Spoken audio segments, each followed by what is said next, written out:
Dunyoga operida qilingan butkul mavjudotlarning yaratilishi allburun planlanib bo'lgan bo'lib, har bir maxluq mazkur plan bo'yicha yaratilgan. Shundaqla o maxluqning barliq a'zo organlarining butun bir gavda holati ko'zda tutilib, mazkur vujudni butunlayalaydigan shaklda ijod qilingan. Bu dalilni mono misol orqali texmo oydinlashtira olamiz.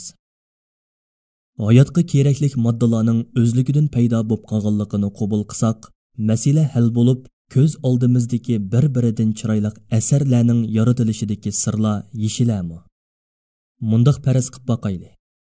Bir to'nglatquning zapchaslari bira injener loyihalamay turib, o'zligidan shundoq paydo bo'lib qoldi deb turayli.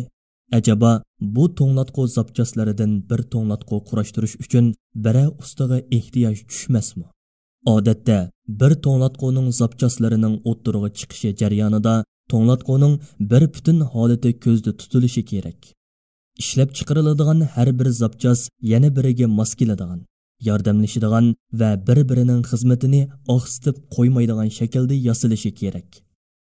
To'nglatqu ishkining o'rniga mashinaning tormozi, yana bir zapchasning o'rniga radioning yangratqusi, boshqa bir zapchasning o'rniga kir olg'uning suvsizlantirish uskunasi o'rnatilsa, u to'nglatqu tugul hech narsa bo'lmaydi. Eng oddiy bir jonliqning tan qurilmasimi to'nglatquning qurilmasidan necha hassa murakkab.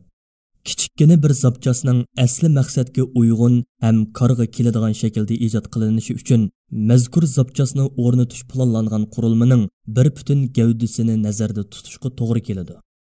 Masalan, eng oddiy jonliq bo'lgan chivinni olayli. Chivinning qanoti, ko'zlari, putlari va boshqa a'zolarining tasaddibiy shakllanib qolganligini qabul qilgan taqdirdami, yanada mazkur a'zolarni bir yerga akilib qurashtiradigan bir ustaga ehtiyoj tushadi.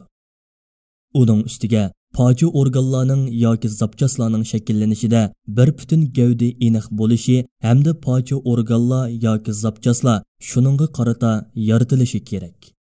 Chivinga burkutning qanotini taqiyolmaysiz, to'g'oning putini o'rnatammaysiz. Undaqda biz shundoq deyalaymiz-ki, moddalarning tasaddibiy shakllanib qolganligini isbotlashga urinish Allohni inkor qilish uchun kifoya qilmamdi. Parchalardan butunni borliqqa keltirish uchun yana bir ustaga ehtiyoj tushadi.